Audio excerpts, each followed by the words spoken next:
Hello guys, what is up? It's your boy Spooky Noodles. I'm back with another video today.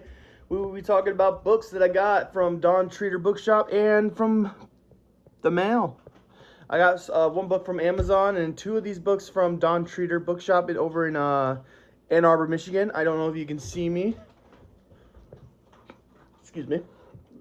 But yeah, we got some books and we're going to talk about them right now. So first things first, we got Dead Man's Kiss, or The Dead Man's Kiss, by Robert Weinberg, I believe it is, winner of the Lovecraft Award. So, and then, you see, I wouldn't have thought anything of this book. I thought, oh, that's like, what is it? What's the Egyptian god's name? Anubis, or whatever his name is? Anyways, yeah, I thought that was pretty cool. It looked pretty cool. Then I see this blurb from Douglas Clegg, who I also read one book by him, and I actually kind of liked it. Halloween Man. It wasn't my favorite book, but I loved his writing, so definitely going to give this a try eventually. Also, you got Robert Bloch, the writer of Psycho, talking highly about him, and yeah. Also, yeah, the award definitely does some things for me, but seeing that that it's signed is pretty cool. I didn't know it was signed, and I got it for pretty cheap, so I thought that was pretty cool. And I did look at the signature. It does say Robert W something. Like it's a W and then a little spiral thing. I don't really know what that is. Maybe it's an L. I don't know. Maybe it's an I. I don't know what it's supposed to be. But I think it says Robert for sure, and then a W, and the guy's name is Robert Weinberg. So, you know, I'm gonna just have to assume that, yeah, this is signed. And it also says inside the book, signed. You know, it originally had it priced for $9.50, but they changed it to $4.50. So that was a good find. Let me read you what the book's about. You can bury evil, but you can't make it die. From the still halls of a Chicago museum, they've stolen a priceless ancient relic. And from its blackened crevices, they've liberated a human spirit. His name is Jambres, priest of the once mighty empire of Egypt. And for more than 3 long millennia, he's waited to walk again on earth. His quest to reunite the halves of his soul, sundered for a long ago crime he didn't commit. His chosen instrument, Carl Garrett, a white supremacist whose ruthless and fanatic determination make him the ideal match for Jambres' gruesome scheme. Jambres' gruesome scheme. At stake, the lives of hundreds of millions. They'll be killed in the most horrifying blood sacrifice history has ever seen. Unless one lone desperate woman, armed with knowledge no mortal is meant to possess, can stop Jambres before the slaughter begins. And that is The Dead Man's Kiss. And it's signed, so that's pretty cool. Next, we have Ghoul by Brian Keene. And as you can see, that is signed. I need to take the sticker out, but it is signed. And I got a sticker, so that's pretty cool. But this is Deadite Press. I'm thinking, I don't know if they've redone this, but I thought see, inside it says that the cover art was done by Chiller Films, which confused me because I swore up and down in my head that my friend did the cover for this book. And I remember him posting all about it on Facebook and stuff, but I guess I'm wrong, you know? Unless he works for, he worked for Chiller Films, but, I thought that was kind of weird. I swore that Don Noble did this cover, but I guess not. Maybe he did a different Brian Keene book. But anyways, this is a coming-of-age story. I've already read it once. And as you can see, it is signed up there. So this book, well, let me read what it's about. Nobody rests in peace.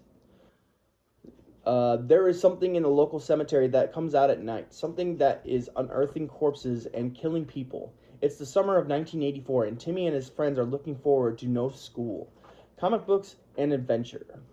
But instead, they will be fighting for their lives. The ghoul has smelled their blood, and it is after them. But that's not the only monster they will face this summer. From award-winning horror master Brian Keene comes a novel of monsters, murder, and the loss of innocence. Boom. And I did review this once upon a time, a long time ago.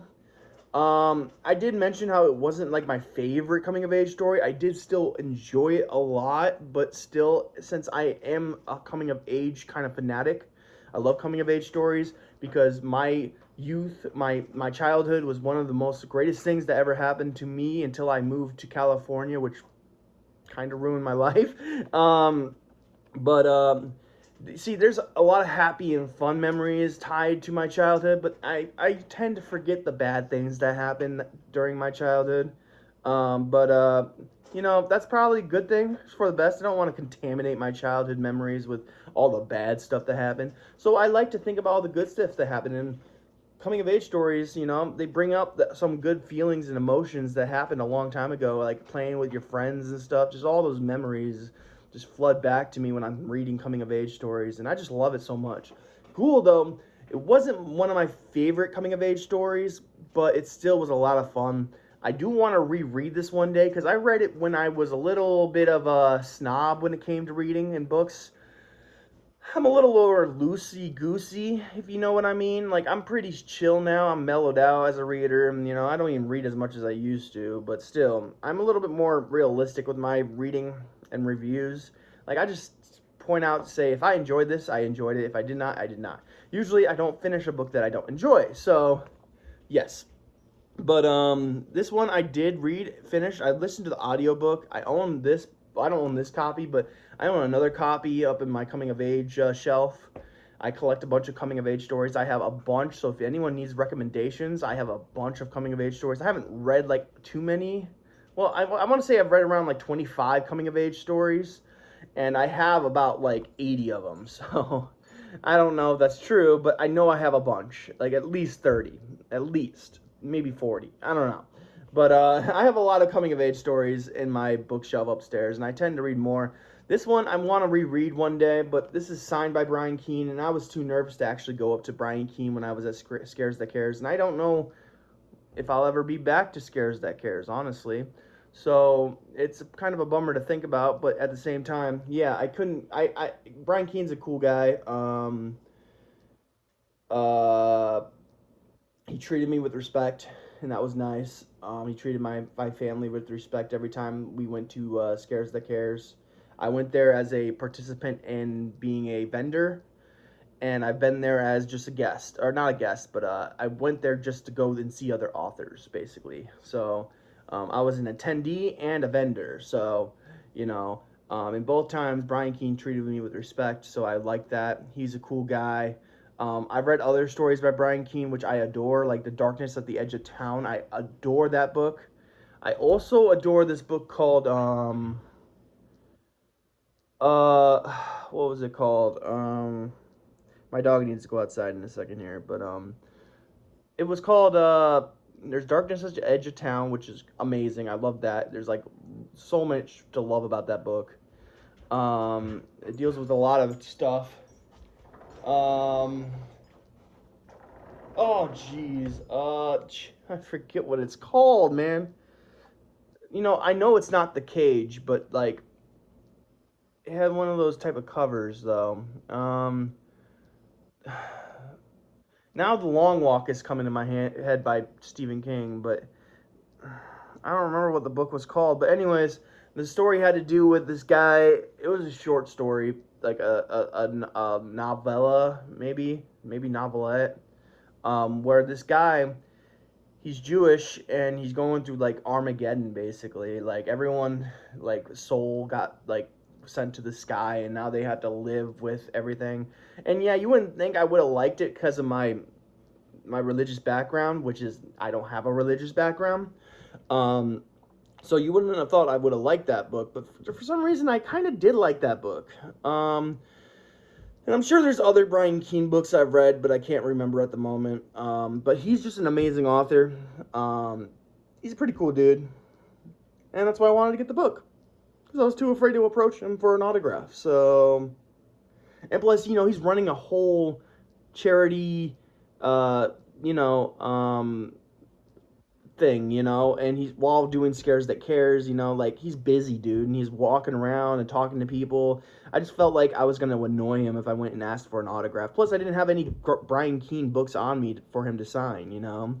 And who knows if he brought any, you know. He's just running the thing. He's not really selling books, so that I know of.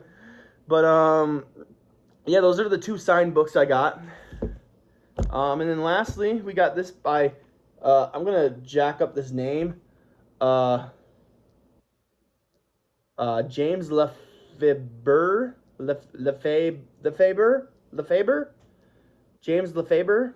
I'm probably saying that wrong, but it's The God in the Living Room and Other Stories. And I didn't get this just for the cover, but the cover helps. They don't have like a back cover part. They just have this like generated thing from Amazon. But that cover, it helps a lot to sell that book, because that is a weird looking cover, and you just instantly are like, well, why is this guy puking up guts? Or something along those lines. And why is the TV all glitchy and stuff? It makes me want to read it. And then you got this like guy like right next to him. I don't know if you can see that, but there's like feet right here looming over this guy. So it just brings up a lot of questions like, what is this book about, or this story about? So I wanted to read it. So I saw it in the, what do you call it, Books of Horrors. They're like Author Brawl or something, whatever it's called.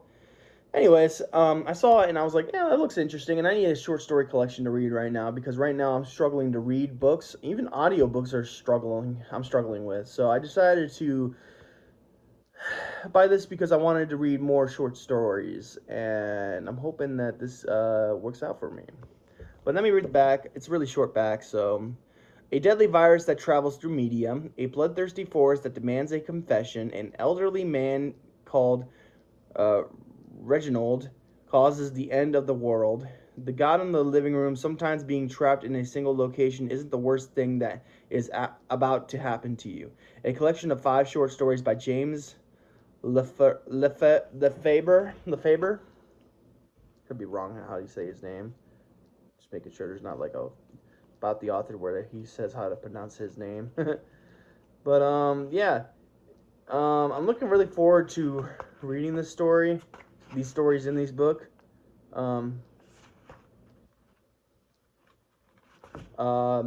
First, a warning. You know, it does have a warning thing. It says, "Please be advised there are trigger warnings for abuse, sexual assault, violence, and gore."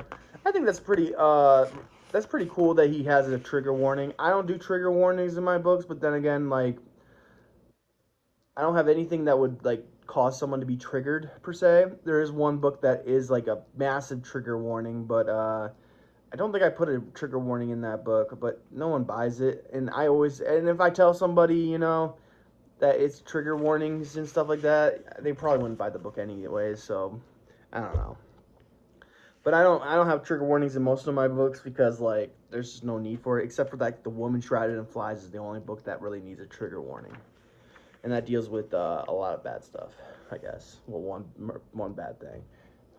But anyways, it doesn't even tell you what the first... Wait, maybe it did. Maybe the last page said it. But let's say... Yeah, okay. What bad boys do. And yeah, there's like stories throughout this. And I'm looking very forward to reading this soon. So yeah. Don't really know what anything's about. Kind of going in blind because the description on the back don't really tell you much. But like I said, it's very slim. Coming in at around,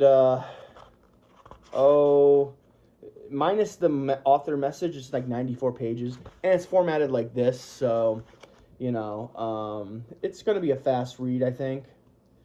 I'm looking very forward to it, and yeah, not much else to say. And that's my book mail. Not really a book mail video per se, because most of the books that I got here, 2 of them that are signed, were from a bookstore. So I don't really know if I should make this a book mail video or not, but I'm going to. But I think there was pretty good finds there. 2 signed books. One was a surprise that it was signed. The other one was a author that I love, or not love per se, but like I appreciate. And then a new to me author with a short story collection. You know, I'm excited for both of it, or all of them. So, a little bit before I go, I want to say sorry for the channel being pretty much dead. Like I said, I haven't been reading, I haven't been buying, I haven't been doing a lot of stuff when it comes in regards to writing, reading, you know, all that stuff that this channel is about. So there wasn't really much to talk about for a long time. So the channel definitely slowed down a little bit, but I plan on picking up soon. I'm hoping. I have so many reviews I need to do for this channel. When it comes to books, I think I'm just gonna do select reviews from here on out.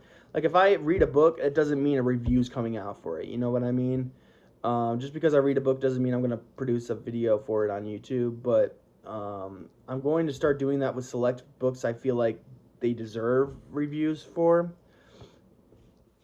Like if I read a Stephen King book and I just slightly enjoy it but have nothing really to discuss, I'm not going to discuss it on my channel. But if I read a lower, like lesser known author and I feel like they deserve a little bit of hype, like for instance Ben Farthing, who wrote Puppets in the Attic or something like that. I Have Puppets Living in My Walls, I think it's called. And then I Saw Christmas Lights Slithering Down My Street or something like that. Both books are really great. Long-winded titles for sure, but still, regardless, very good stories.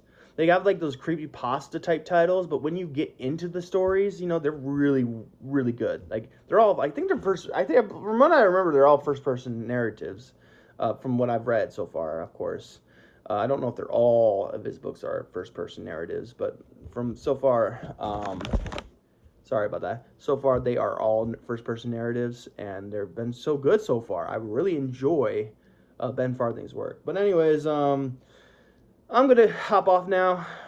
I got nothing to do really, but I got nothing really to talk about, so I figured I'd just hop on and do this video real quick. I talked longer than I thought I would, but yeah, that's how it goes sometimes. Hope you guys are having a great day. I hope you have a spooky night, and I'll catch you in the next video. Peace out.